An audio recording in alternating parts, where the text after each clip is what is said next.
Oke, dan izin juga untuk share screen. Wait, mana ya? Oke.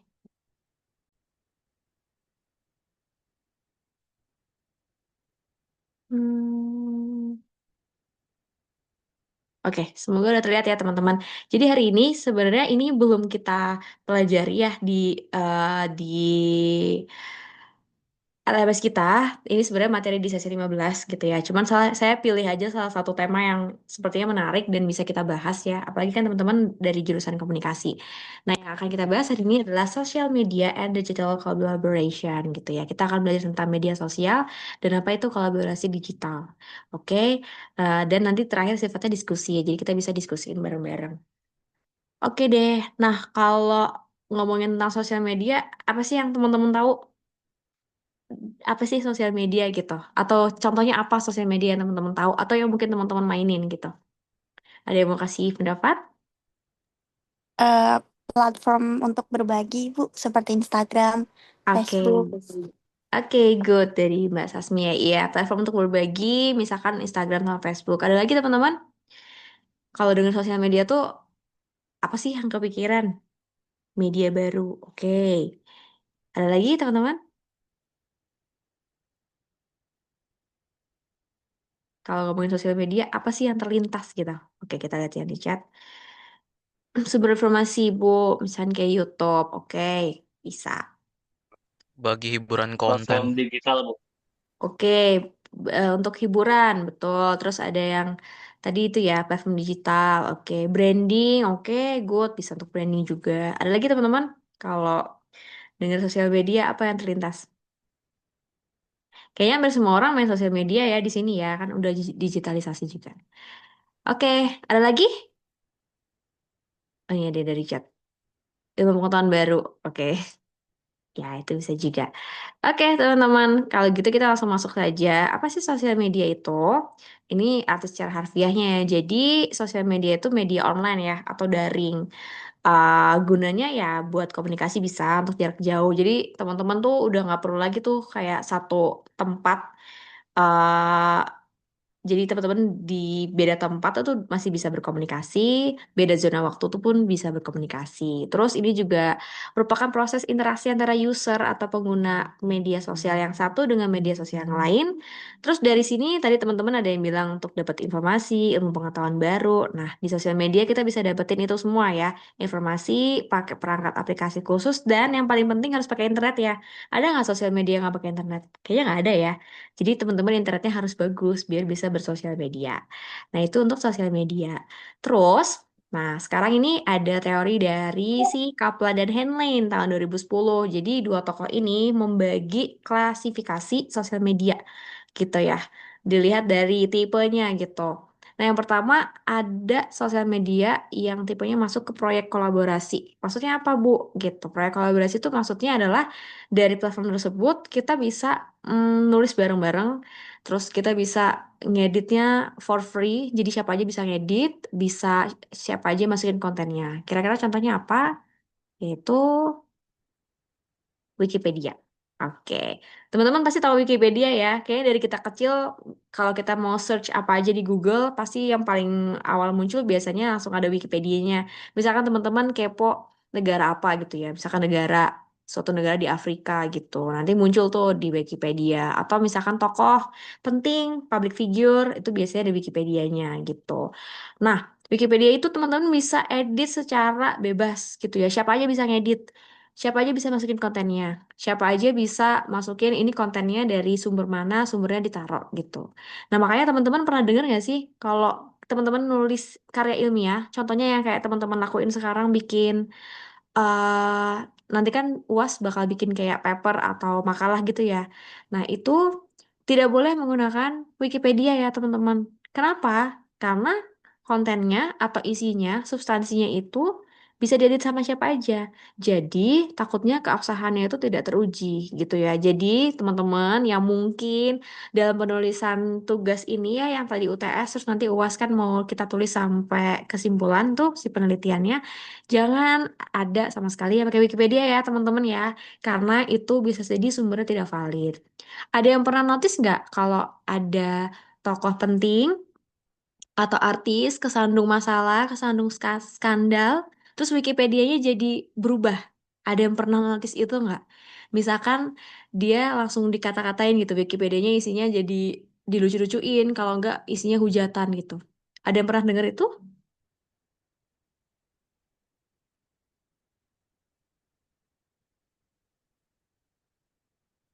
Oke, ada yang pernah denger itu? Nah, itu intinya nih, ada di chat. Pernah, Bu. Pernah ya? Oke, jadi misalkan artis siapa gitu ya, kesandung skandal narkoba gitu ya, atau Dwi atau driving under under ini influence.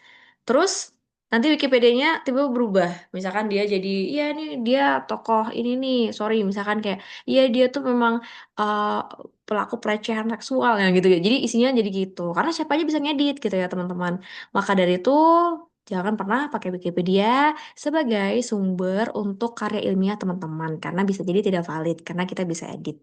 Oke, itu untuk proyek kolaborasi. Selanjutnya, kalau menurut Kaplan dan Henlane ini, yaitu konten. Jadi kalau konten itu adalah sosial media di mana kita ya bisa berbagi konten. Jadi kita bikin kontennya, terus bisa di-share dan dilihat oleh banyak orang. Contohnya misalkan TikTok. Ada yang punya TikTok, mungkin semuanya punya TikTok ya, gitu. Terus pada suka scrolling-scrolling TikTok. Kemudian YouTube, YouTube itu juga masuk ke bagian klasifikasi ini gitu ya. Intinya dari platform tersebut kita bisa mengunggah konten ya, kemudian ditonton oleh orang. Nah selanjutnya ini situs jejaring sosial atau mungkin kalau bahasa Inggrisnya SNS ya. Oke. Ini contohnya misalkan Instagram. Ini masuknya situs jaring sosial karena ini tuh lebih ke biasanya ada pertemanan gitu ya. Contohnya Facebook juga add friends, terus misalkan ini follow-follow gitu ya. SNS contohnya juga Twitter juga bisa. Jadi sosial media yang kita tuh mengumpulkan teman dan lain sebagainya. Nah ini masuk ke dalam situs jejaring sosial kalau menurut Kaplan dan Henlin ini gitu ya. Selanjutnya ada blog dan microblog gitu. Ada yang tahu nggak kira-kira contohnya apa? Blog atau microblog? Kira-kira ada yang tahu nggak contohnya?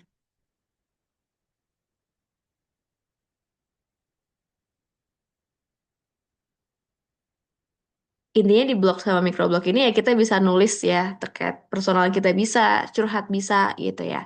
Contohnya mungkin teman-teman bisa ada yang pernah nggak bikin blogspot. Dulu tuh zaman saya SMP, iya benar blogspot ada yang tulis di chat ya, betul. Dulu tuh zaman saya SMP itu lagi booming banget. Semua orang bikin blogspot.com. Ada yang ngalamin masa itu nggak? Jadi biasanya pakai nama kita atau nama-nama alay kita gitu ya. Terus .blogspot.com. Isinya apa? Ya kita curhat aja gitu. Misalkan tentang kita sekolah atau misalkan tentang mungkin percintaan atau yang mungkin suka hobi apa kita taruh di situ. Misalkan kita cerita tentang kita misalnya ngikutin uh, anime apa gitu ya. Terus habis itu kita cerita di situ pendapat kita kayak gimana. Nah, itu teman-teman blogspot.com. Nah, untuk microblog sendiri contohnya nggak bisa. Contohnya adalah Twitter ya. Oh, WordPress masih ada juga sampai sekarang. Oke, ada yang masih punya WordPress? Tuh saya juga dulu punya ya, Blogspot, WordPress gitu. Karena seru banget ya nulis kayak gitu, karena maksudnya mengasah ini tulisan juga. Nah, itu untuk yang versi blognya. Untuk microblognya itu contohnya Twitter. Nah, ini ada yang pernah ngalamin nggak Twitternya masih kayak gini? Sekarang X ya namanya ya. Oke, kenapa disebut microblog? Karena di situ kita bisa menulis opini atau cerita kita, tapi dalam jumlah karakter yang minim gitu ya. Twitter tuh kan cuma berapa ratus karakter gitu ya. Nah, itu makanya disebut dengan microblog. Itu Kaplan dan Hanlen mengklasifikasikan blog dan microblog seperti itu. Oke. Nah, sekarang kan namanya X ya. Ada yang pernah main Twitter dari lambangnya masih gini? Ketahuan umurnya ya. Oke, saya Bu. Oke. Ada yang mungkin bikin Twitter dari awal. Setahu saya tuh Twitter tuh dibikin 2007 deh. Saya tuh bikin 2009 kalau nggak salah. Waktu itu booming tuh kayak, ada juga nih Twitter. Karena kan dulu kalau nggak salah boomingnya pertama Facebook. Terus kemudian Twitter gitu. Karena kayaknya Twitter tuh lebih edgy gitu kan. Kalau Facebook isinya orang tua gitu ya. Nah mungkin ada yang pernah ngalamin nih. Bentuk Twitternya masih kayak gini. Sekarang namanya X lah. Oke, ada yang bikin 2010 ya. Ini mirip-mirip saya nih. Saya 2009. Oke. Nah, oke, itu untuk microblog. Kemudian Kaplan dan Henlane itu juga mengklasifikasikan sosial media itu ada game world virtual. Mungkin teman-teman nih banyak yang main. Contohnya Mobile Legend, di mana game world virtual itu adalah ya semua orang tuh bisa main bareng alias mabar, tapi nggak usah di satu tempat. Kan kalau waktu kita kecil kita main di rumah orang, kalau enggak di warnet kita main PS. Ya, mungkin ada yang ngalamin itu. Tapi kalau sekarang teman-teman mau di mana aja, mau dari negara yang berbeda, tapi bisa main game bareng, yaitu dengan game world virtual. Contohnya ada Mobile Legend dan mungkin ada main Genshin juga, atau ada yang main lain sebagainya gitu ya. Oke, dan terakhir adalah social world virtual, contohnya adalah VR. Mungkin teman-teman ada yang pernah coba ini juga. Ini juga dari tahun berapa sudah sangat booming. Jadi, untuk klasifikasi sosial media berdasarkan Kaplan dan Hanlon tahun 2010 ada 6 ini ya teman-teman. Ada proyek kolaborasi, konten, situs jaring sosial atau SNS, blog, microblog, game world virtual, dan social world virtual. Oke, nah itu sekilas tentang klasifikasi sosial media. Nah sekarang sosial media itu ada apa aja yang ada sekarang? Kan berkembang banyak banget ya teman-teman. Mungkin ada yang udah pernah booming terus udah hilang lagi. Contohnya misalkan teman-teman ada yang pernah dengar Plurk nggak? PLURK. Itu juga salah satu sosial media tapi udah hilang gitu. Eksistensinya udah nggak terlalu ini gitu. Nah kalau ini yang sekarang masih booming ya. Contohnya misalkan Facebook. Ada yang masih punya Facebook teman-teman? Sekarang biasanya Facebook buat jualan ya teman-teman ya. Facebook. Oke. Nah sekarang eh, formatnya agak-agak mirip Facebook dan beberapa yang lain karena sekarang ada kayak short videonya gitu ya. Kayak Reels, terus abis itu YouTube Short juga ada gitu. Nah kemudian sosial media ada apa lagi? Instagram. Ada yang nggak punya Instagram di sini? Rata-rata pasti punya ya Instagram. Mungkin ada yang second account, third account, bahkan akunnya banyak gitu. Oke, ini Instagram. Oke, sekarang Instagram berkembangnya sudah sangat pesat ya teman-teman. Dari yang tadinya ada yang ngalamin nggak Instagram masih lambangnya warna coklat. Jadi cuma bisa posting foto aja, tanpa ada story, tanpa bisa upload video. Ada yang pernah ngalamin masa-masa itu teman-teman? Ngalamin ya? Oke. Oke, langsung ketahuan nih umurnya pada berapa. Oke, ya. Jadi abis itu kan pasti berkembang ya kebutuhan pasar tuh apa sih gitu. Dulu saya termasuk yang pengen banget kalau Instagram ada yang namanya video. Akhirnya video. Saya ingat banget waktu itu perkembangan video pertama adalah 15 detik aja. Kemudian 30 detik. Terus sekarang kayaknya video tuh bisa 2 menit lebih kayaknya ya. Tapi dulu bisanya cuma kayak 15 detik. Oke, nah kemudian Twitter tadi kita sudah bahas, kemudian ini ada YouTube, sekarang juga ada YouTube Shorts, terus habis itu TikTok yang ini merajalela. Dulu kayaknya sebelum TikTok tuh ada ini ya, ada yang pernah punya Musical.ly nggak? Nah itu ada. Nah sekarang TikTok lebih merajalela, kemudian ini ada yang tahu ini apa? Yang warna biru? Oke, ada yang dari chat. LinkedIn ya. Oke. Un- Untuk para pekerja pasti biasanya rata-rata punya LinkedIn. Nggak harus pekerja, biasanya mahasiswa pun juga udah ada yang bikin LinkedIn ya teman-teman untuk networking. Karena itu bisa mencari pekerjaan di situ. Kemudian terakhir WhatsApp. WhatsApp masuk sosial media ya teman-teman. Karena kan sosial media tadi kan dikatakan kita bisa berkomunikasi jarak jauh, mendapatkan informasi dari situ. Apalagi sekarang WhatsApp itu ada Meta AI-nya juga ya teman-teman. Oke. Nah, teman-teman, kira-kira selain oke bersosial media, seperti berkomunikasi, dapat teman, kira-kira apa aja sih manfaat sosial media yang bisa kita dapatkan? Misalkan kayak berjualan ya atau berbisnis. Ada yang mungkin teman-teman pakai sosial medianya buat berbisnis?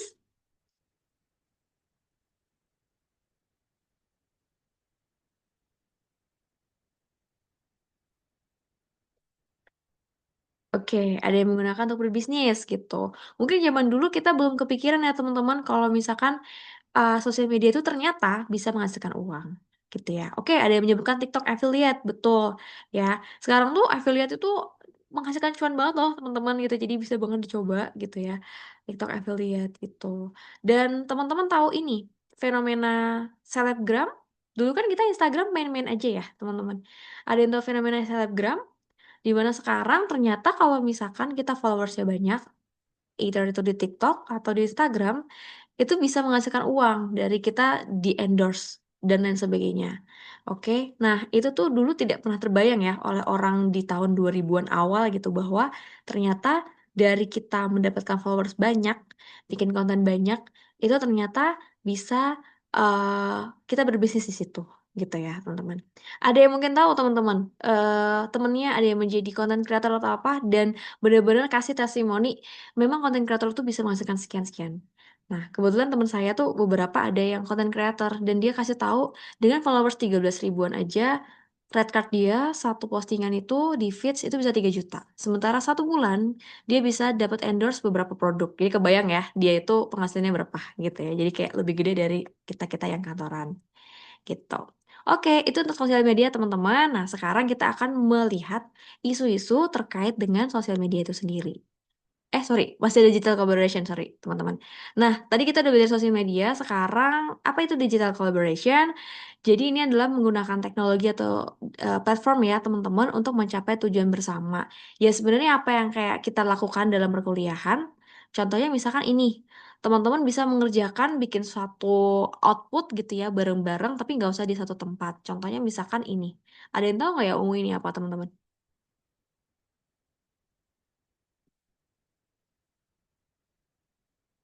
Ada yang tahu yang warna ungu ini? Teams ya, Microsoft Teams, betul. Ada yang pernah pakai? Mungkin saya pribadi dulu waktu kuliah disuruh Microsoft Teams, tapi agak berat gitu ya untuk laptop zaman beberapa tahun lalu, jadi nggak terlalu sering pakai. Nah, Microsoft Teams ini teman-teman bisa juga Zoom kayak gini, bisa video conference, terus bisa upload-upload tugas, bisa agak-agak mirip apa ya, intinya bisa melakukan banyak hal gitu ya, agak-agak mirip kayak Google Classroom juga.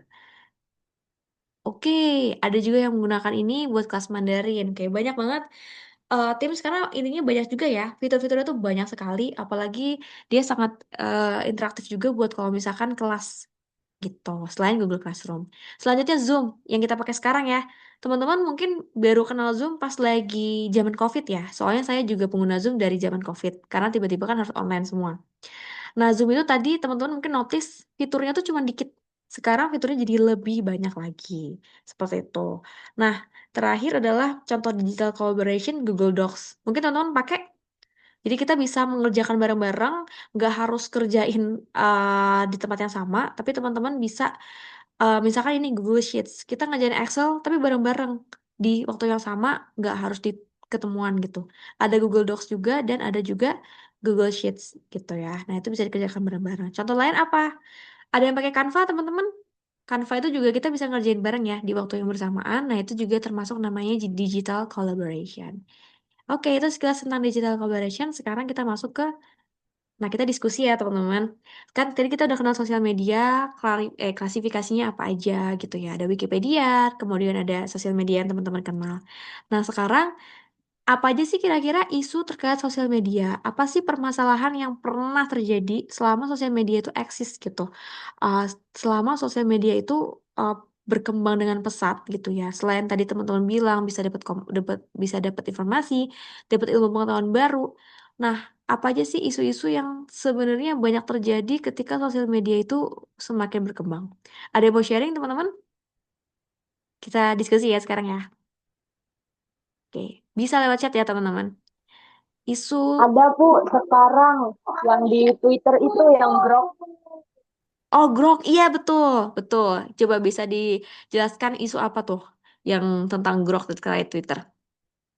Grok kan kayak AI tuh, jadi kayak orang-orang tuh meskipun kita foto biasa, Mhm. mereka tuh mintanya kayak fotonya nggak sopan begitu Bu. Oke. Penyalahgunaan. Ya, betul. Ada yang ngikutin kasus ini teman-teman? Tadi teman kita Mbak Hilda udah kasih tahu bahwa salah satu yang lagi booming, lagi happening sekarang adalah isu tentang Grok di Twitter. Oke, ada yang ngikutin kasusnya?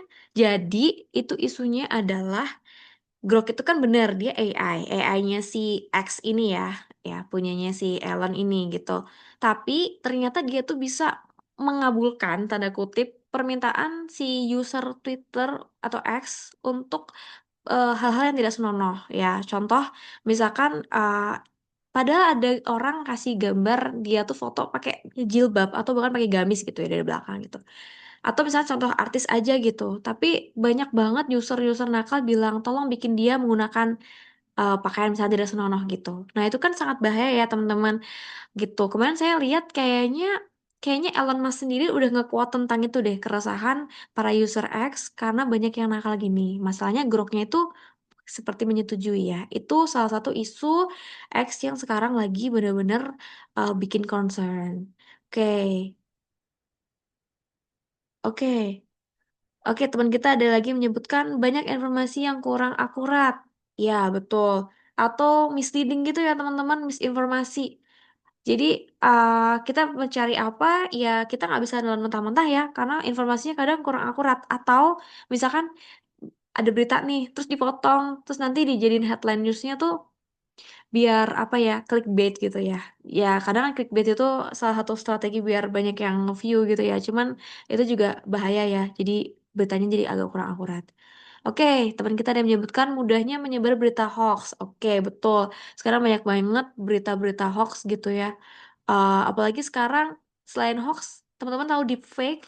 Jadi suka ada gambar-gambar AI yang ini bener nggak ya gitu. Katanya Pak ini begini atau misalkan tokoh publik ini begini kayak gitu. Nah, itu juga harus hati-hati. Ada lagi teman-teman, isu terkait sosial media. Selain tentang informasi yang tidak benar atau tidak akurat, hoax atau terkait AI yang dia itu ternyata dipakai di hal-hal yang tidak semestinya gitu. Ada lagi teman-teman yang mungkin menyaksikan langsung ini ada isu apa nih? Sosial media ini bermasalah apa nih?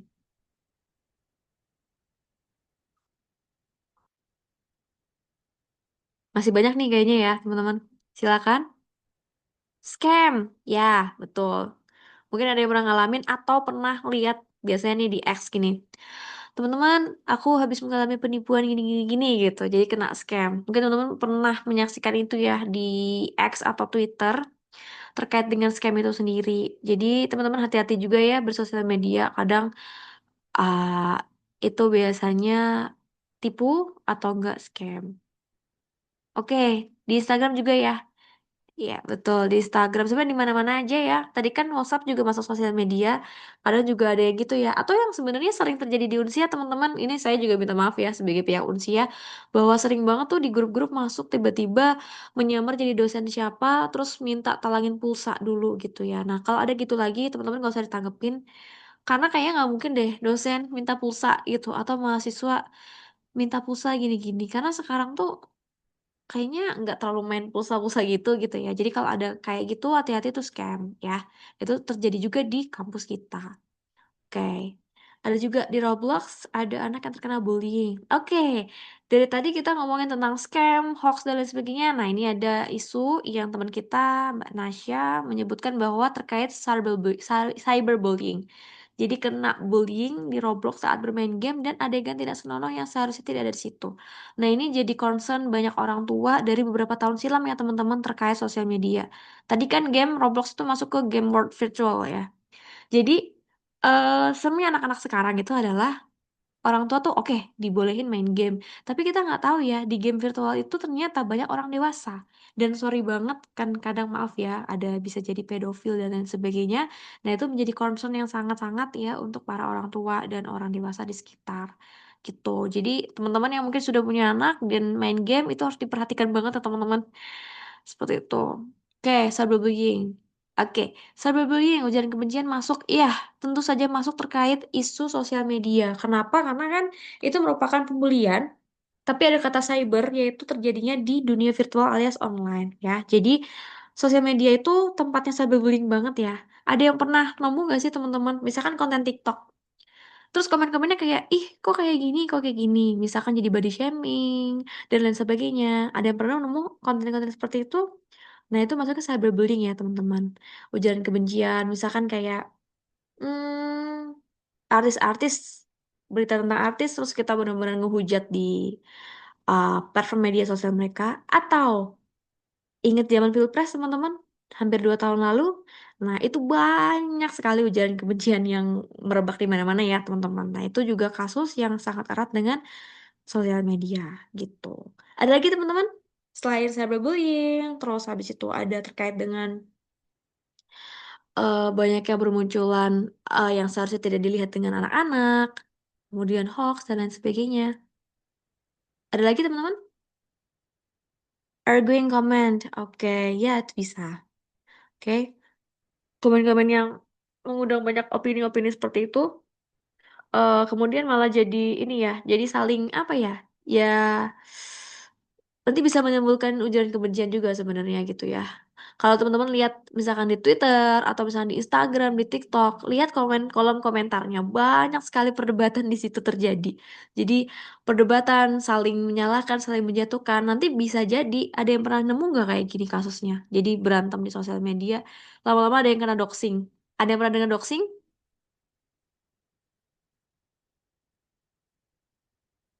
Ada yang pernah dengar? Mungkin doxing. Jadi benar-benar awalnya dari saling berargumen adu argumen gitu.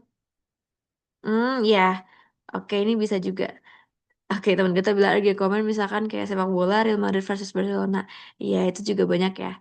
Dan banyak juga yang akhirnya jadi berantem gitu ya. Oke, ini ada di luar negeri ada kasus pedofil main Roblox mengajak anak di bawah umur. Itu banyak. Bahkan kan banyaknya di sini nggak harus dari game, tapi diiming-imingi sesuatu, terus ketemuannya dari Facebook, terus diajak ketemuan, ternyata diculik gitu. Itu banyak banget terjadi. Jadi jatuhnya jadi hal kriminal ya, teman-teman. Jadi memang sosial media tuh banyak plus minusnya juga gitu. Oke, ya mungkin segitu ya teman-teman. Jadi banyak sekali isu terkait sosial media yang mungkin udah lama banget teman-teman temui gitu ya. Mungkin dulu sosial media ya isunya tuh ya udah itu-itu aja. Tapi kan sekarang semua orang kayaknya pakai sosial media ya. Jadi benar-benar isunya pasti lebih berkembang lagi tentang hal kriminalitas seperti ini. Oke deh, nah sekarang uh, saya mau tanya terkait ini. Teman-teman udah pernah dengar ini? Jadi baru-baru aja dari tahun lalu sih Komdigi itu Kementerian ini komunikasi ya itu bilang terkait dengan mau mengetok palu kebijakan terkait pembatasan akses media sosial bagi anak usia 13-19 tahun. Rencananya mau berlaku sekitar Maret 2026. Nah ini tanggapan teman-teman gimana? Ada yang mau kasih sharing nggak? Kira-kira tanggapan teman-teman seperti apa? Setuju nggak dengan adanya pembatasan akses media sosial bagi anak usia segini? Terus karena kan memang di sosial media sendiri argumennya banyak ya terkait dengan kira-kira kebijakan yang mau diberlakukan 2026 ini gitu. Kira-kira pantas nggak sih anak usia 13-16 tahun itu dibatasin aja gitu? Kayak kita lihat di chat ya ada. Ada yang setuju gitu. Oke. Dan kalau setuju kenapa? Ada yang mau kasih tahu argumennya gitu. Karena di banyak negara lain juga sudah mulai mau digalakan dan diberlakukan juga nih kebijakan yang mirip gini. Karena kan ya kita tahu lah ya tadi teman-teman sudah menyebutkan bahwa ada cyberbullying lah, ada anak kecil dikasih adegan tidak senonoh, ada yang diculik lah gitu. Kira-kira teman-teman setujukah dengan kebijakan pemerintah ini yang akan memberlakukan pembatasan akses media sosial? Dan kalau setuju kenapa? Boleh di-sharing teman-teman dan kalau misalkan nggak sempat untuk ini bisa dikasih di chat juga. Oke, good. Teman kita menyebutkan karena self control anak-anak itu terutama usia segini ya belum cukup dan mereka rentan terkena dampak negatif medsos. Ya, setuju ya. Oke.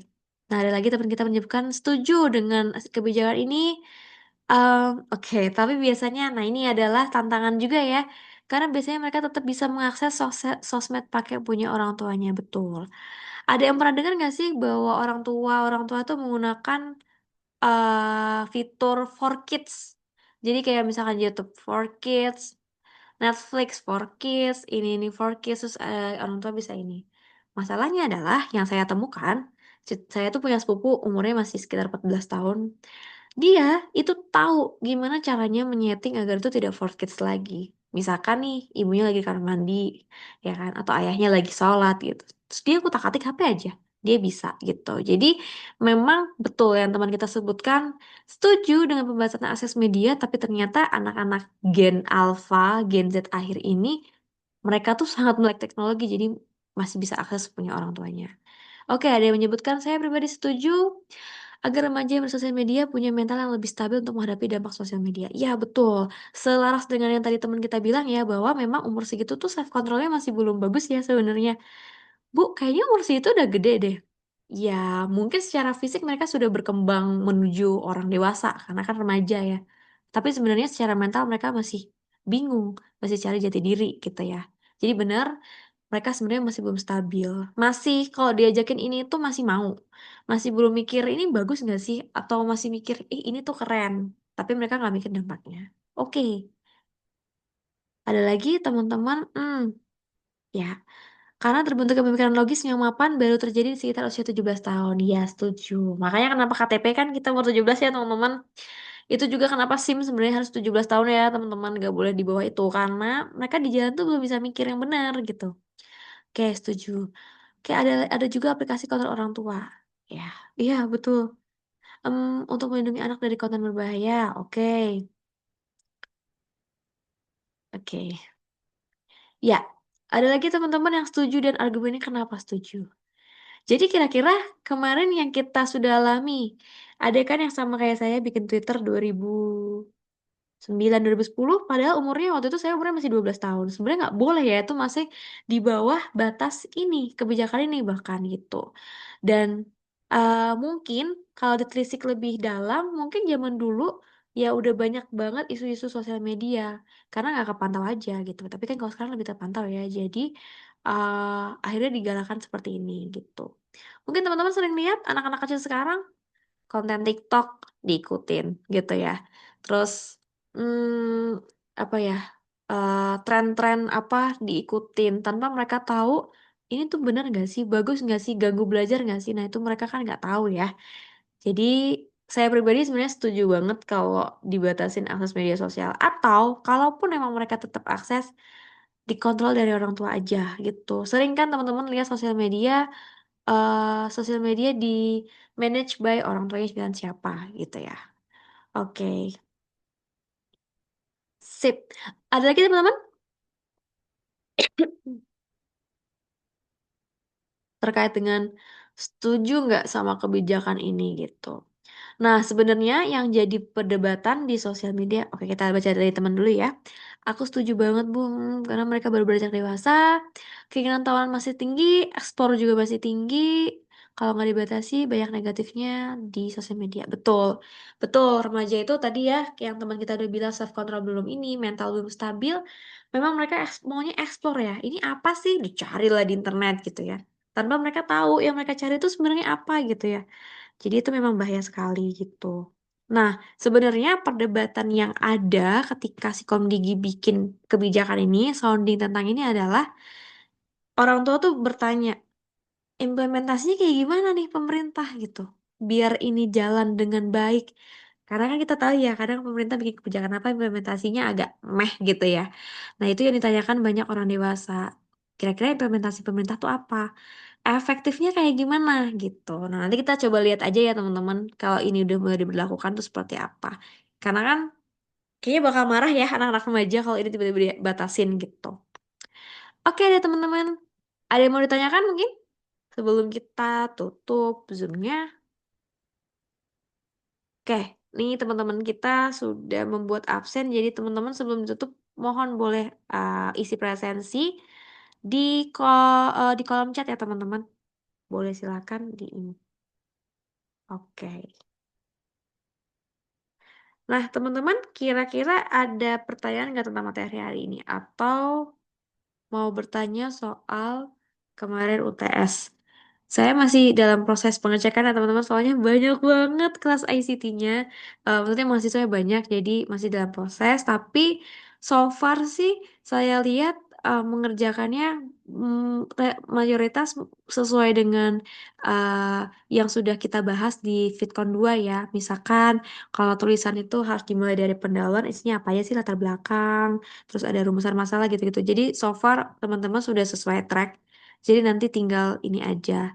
Nah, kemarin sempat ada beberapa mahasiswa bertanya ke saya, Bu, kalau misalkan tiba-tiba nih, saya ganti, pas lagi mau UAS itu saya ganti.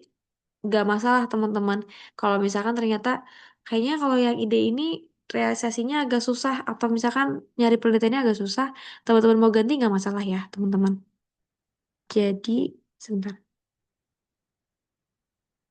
Itu Allah multiple presenter to chef. Oh, apakah ini mau share screen? Enggak kan ya? Oke, jadi ada yang bertanya ke saya, kalau misalkan tiba-tiba mau ganti judul gitu boleh nggak Bu? Boleh. silakan saja ya teman-teman. Tapi ya itu tadi, jadi penilaiannya ya yang kemarin kan tugas sudah dinilai gitu. Terus yang UTS kan sudah berlangsung. Tiba-tiba teman-teman ganti ya nggak apa-apa. Nanti nilainya ya seperti yang teman-teman kumpulin aja gitu ya. Jadi nggak masalah kalau tiba-tiba mau ganti gitu. Terus apakah perlu kalau misalkan ganti, apakah perlu harus ngumpulin lagi dari tugas sama UTS gitu? Kalau menurut saya sih nggak perlu ya karena hemat waktu, kasihan teman-teman juga. Jadi nanti toh UAS itu kan udah output sampai akhir ya, sampai kesimpulan dari hasil sampai kesimpulan. Jadi kalau tiba-tiba teman-teman ganti ide nggak masalah banget ya. Jadi tinggal nanti di UAS aja terakhir gitu. Yang penting kalau mau ganti bisa banget sounding ke saya ya Bu, saya mau ganti gitu nggak masalah.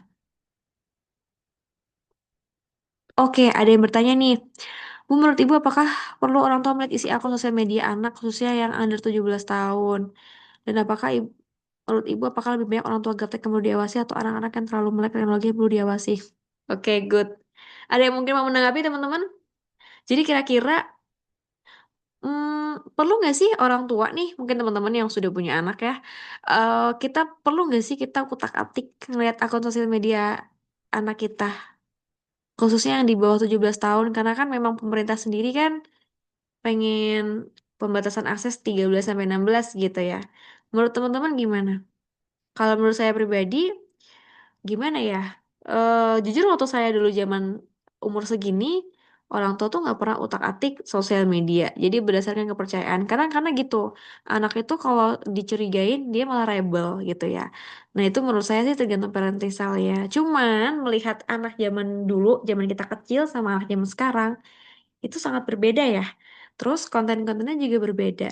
Jadi menurut saya sih mungkin untuk under 17 tahun bisa banget dipakein yang for pembatasan kontrol keluarga itu loh, kan aplikasi itu gitu. Dan mungkin lebih sering-sering ajak anak ngobrol biar dia tuh orangnya jadi terbuka. Karena kan kadang kalau misalkan gak terbuka, dia bisa cari-cari macam-macam tuh dari internet dulu gitu. Kalau dia kepo sama hal ini itu, tapi dari kecil sudah terbuka sama orang tua, karena orang tuanya bikin keterbukaan antara orang tua dan anak, biasanya sih anak tuh kalau kepo apa-apa, justru nanya orang tuanya dulu, baru dia cari di internet. Bukan kebalik, internet dulu baru orang tua gitu. Itu tanggapan saya. Nah, apakah lebih banyak orang tua gaptek yang perlu diawasi atau anak-anak terlalu melek teknologi yang perlu diawasi? Kayaknya kalau orang tua gaptek, nah gini, ini ada dua ya. Kalau orang tua gaptek banget, bahayanya adalah mereka itu gampang kemakan hoax, betul? Tapi kalau misalkan anak-anak terlalu melek teknologi, dia itu jadi too much information yang bakal mereka bisa dapat. Jadi ini sebenarnya dua masalah yang berbeda dan dua-duanya menurut saya perlu diawasi juga gitu ya. Nah, bagaimana tanggapan teman-teman yang lain? Perlu nggak sih orang tua tuh ngecek sosmednya anak? Ada yang mungkin masih pendapat?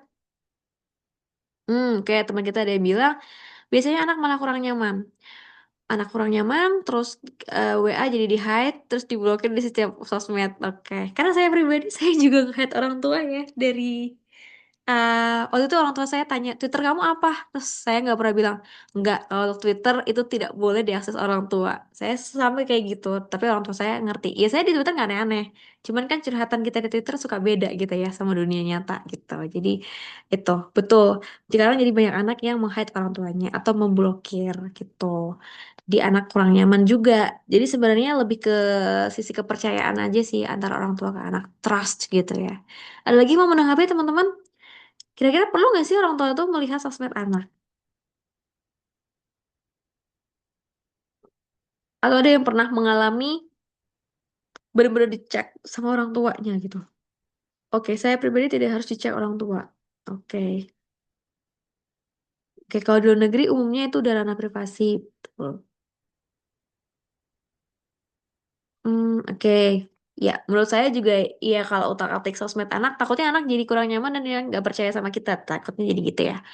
Oke, jembatan perlihat pemberian akses kepada anak bukankah akan melanggar hak privasi anak? Oke, pemberian akses kepada anak. Iya, nah itu juga ya ada hak privasi juga karena kan kadang gimana ya anak itu kan mereka pada akhirnya tumbuh kembang mereka kan juga makhluk sosial ya jadi mungkin ada beberapa permasalahan anak dengan mungkin dia dengan temannya dan lain sebagainya yang mungkin dia nggak nggak mau kalau terlalu dipantau orang tua gitu ya. Nah, makanya menurut saya tadi ketika orang tua itu dari kecil si anak itu membuka keterbukaan dengan orang tua, eh mestinya anak tuh jadi pribadi yang apa-apa cerita ke orang tua gitu. Jadi makanya orang tua jadi nggak harus khawatir dengan sosmednya. Menurut saya seperti itu. Oke, menurut saya boleh saya minta izin baik-baik karena sesuai pengalaman pribadi. Oke, ini ada juga yang dengan pengalaman pribadi. Makanya ini sebenarnya menurut saya tergantung karakter rumah tangganya seperti apa ya teman-teman. Karakter keluarganya seperti apa. Orang tua yang kayak gimana, anaknya kayak gimana. Jadi belum tentu yang saya barusan bilang itu bisa cocok atau sesuai dengan keadaan keluarga orang lain gitu ya. Karena kalau keluarga saya pribadi tidak ada larangan orang tua melihat sosmed anak, tapi orang tua saya tidak pernah buka sosmed anak gitu karena menurut mereka itu privasi seperti itu. Oke. Oke, teman kita bilang seharusnya tidak perlu lebih dibina saja. Oke, good. Saya setuju nih, ini mirip saya. Jadi nggak usah. Tapi hubungan antara anak orang tua itu gimana caranya menanam trust atau kepercayaan. Jadi dua-duanya nggak saling khawatir gitu ya. Oke, oke. Ini ada yang menanyakan. Ada yang saya benar-benar dicek orang tua dan malah sering cekcok. Oke. Nah itu tadi takutnya karena seolah tidak percaya orang tua, padahal kita juga nggak ngapa-ngapain di sosmed, kita jadi nggak nyaman gitu ya. Karena kan sebenarnya privasi. Apalagi kalau teman-teman pas dicek orang tua umurnya kita udah di atas 17 itu kan nggak nyaman ya. Oke, nah ini teman kita, oke, pernah pas sekolah SMP zaman SMS-an suka lihat tapi bagi oke. Ya, ada juga yang karena mungkin terbuka dengan ibunya ya. Jadi dicek SMS sama ibunya tidak apa-apa gitu ya. Nah, ini mungkin contoh hubungan orang tua anak yang emang bondingnya adalah ya ya udah saling percaya aja gitu. Jadi makanya nggak masalah. Oke. Ya, zaman SMS-an ya. Saya juga dulu pernah sempat ditanya SMS sama siapa gitu kan. Dulu kan zaman dulu kalau udah mulai cinta-cinta monyet gitu ya teman-teman. Pasti orang tua khawatir ini SMS-nya tentang apa nih? Tapi orang tua nggak yang kayak coba lihat SMS-nya tentang apa. Dulu ke saya nggak seperti itu, tapi lebih kayak eh tetap membatasi diri ya dengan lawan jenis gini-gini gitu. Dan saya pun juga nggak aneh-aneh gitu ya. Jadi mungkin bonding itu yang membuat ya udah tidak saling mengkhawatirkan. Oke, ada juga dicek sejak pas kecil, malah senang dan sadar diri karena saya salah tergantung mental masing-masing. Dan orang tua menasihati tidak boleh terlalu terbuka di sosial media. Ya, good, good, good. Oke, ada juga yang seperti itu ya. Jadi misalkan orang tua memberi nasihat, tergantung karakter anaknya juga ya, bebel atau enggak gitu. Oke, ada juga harus bu karena ada anak yang menurut aplikasi konten berbahaya ya. Kebetulan saya bekerja di dunia pendidikan dan sering merazia HP. Hmm, ya betul. Sebenarnya nggak harus perkembangan sosmed zaman sekarang ya. Dulu waktu zaman saya SMP, berarti kan tahun 2010-an, ketika ada razia HP ya, teman-teman kan guru-guru suka razia HP, bapak-bapak BP atau ibu-ibu di guru-guru BP, guru BK gitu. Pasti ditemukan, maaf ya, biasanya kalau di laki-laki, anak murid-murid laki-laki itu biasanya konten porno, pornografi gitu. Nah, apakah orang tua tahu? Biasanya orang tuanya tidak tahu. Dan nanti yang akan memberitahu adalah pihak sekolah. Nanti akan ada kena skors, biasanya gitu ya. Segitu itu zaman sosmed dulu ya. Gimana sekarang yang aksesnya lebih mudah gitu. Jadi memang uh, penting ya penting gak penting sih tapi kalau untuk zaman sekarang menurut saya emang agak serem ya karena kontennya tuh banyak yang bahaya karena takutnya anak itu mendownload itu awalnya nggak tahu juga polos gitu ya tapi karena terpengaruh jadi kecanduan kan bahaya juga. Oke, jika kita ngomongin hak privasi kayaknya agak kurang tepat karena usia anak-anak masih harus diawasi orang tuanya. Oke, ya ini saya setuju nih. Kenapa makanya pemerintah bikin kebijakan aksesnya sampai maksimal 16 tahun karena memang anak itu memang pengawasan orang tua. Kalau sudah kita punya KTP, memang kita sudah punya hak agak bebas sedikit gitu ya. Dalam artian kita udah punya eh, bisa berprinsip gitu ya. Apalagi kalau udah kuliah sampai udah gede gitu ya. Oke, saya setuju ini juga sih. Jadi anak-anak memang harus diawasi orang tua, tapi bagaimana cara orang tua itu gimana caranya misalkan dia mengawasinya ya? Apakah benar-benar oke dicek sosmednya? Atau misalkan bonding dulu atau gimana gitu. Oke. Oke, ada juga yang mengatakan ini di luar pembahasan udah dewasa dan orang tua kita semua yang lulus sekarang khawatir juga terkait scam di sosial media, klik link.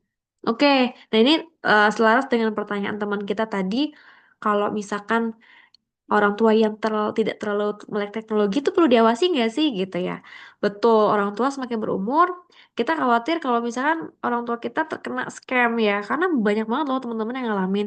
Jadi mereka di WA apa, bilangnya dapat bonus dari BNI, BCA dan lain sebagainya, orang tua tidak tahu kalau itu kalau diklik itu ke sedot saldonya dan lain sebagainya gitu ya. Nah, kalau ini menurut kita, menurut saya juga, ini perlu diawasi juga ya teman-teman. Orang tua yang sudah berumur tapi tidak terlalu melek teknologi gitu. Kita yang sebagai melek teknologi harus diawasi juga ya orang tuanya gitu. Karena ini bahaya sekali dan merugikan gitu ya. Oke. Oke. Nah, itu ya kira-kira teman-teman. Oke, nah ini ada pertanyaan di luar diskusi kita. Ini terkait dengan UAS kita gitu ya. Jadi terkait dengan ketentuan pada penelitian nanti, misalkan seperti latar belakang masalah harus berapa kata. Nah, teman-teman, sebenarnya untuk kata tidak pernah saya batasi, jadi terserah teman-teman seperti apa, berapa banyak dan lain sebagainya. Tapi lebih ke yang kita kemarin sudah bahas, misalkan kalau latar belakang, pastinya porsinya nggak akan lebih banyak dari hasil dan pembahasan ya, gitu. Kan kemarin baru teman-teman kalau proposal itu kan baru sampai metode penelitian.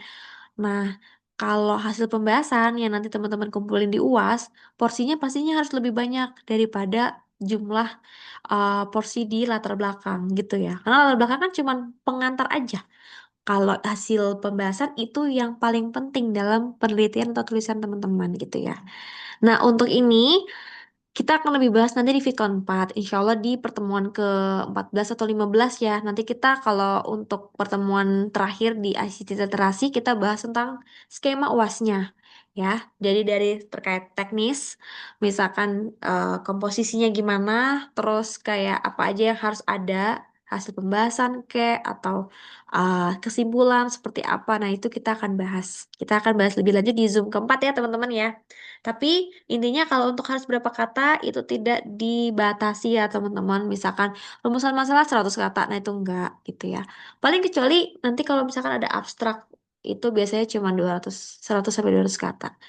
Nah, itu nanti kita akan bahas lagi di Zoom 4. Oke? Ya, ada lagi teman-teman yang mau ditanyakan terkait materi hari ini atau terkait dengan ICT literasi dari tugas UTS atau nanti menuju UASnya gitu. Oh iya, by the way teman-teman nantinya akan ada tugas kayak tugas satu kemarin. Jadi tugas dua itu lebih tentang sorry, ada tugas kayak. Oke, nanti saya akan infokan lagi ya tugasnya seperti apa. Oke, ada lagi teman-teman yang mau ditanyakan?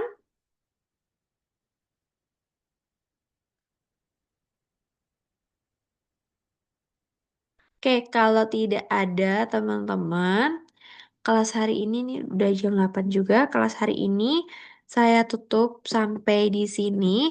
Nah, teman-teman jangan lupa kalau yang belum uh, absen, presensi, tolong diklik ya. Kayaknya sih kalau di grup WhatsApp itu juga udah di-share sih. Jadi jangan lupa untuk di kasih presensinya teman-teman ya gitu.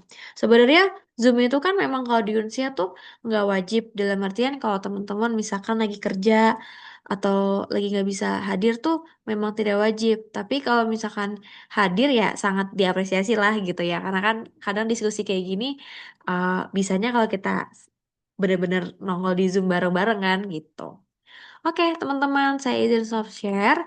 Kalau tidak ada pertanyaan, kita ketemu lagi nanti insya Allah di Zoom keempat, sekitar di pertemuan ke-14 atau 15, untuk membahas UASnya seperti apa. Oke, kalau begitu, harus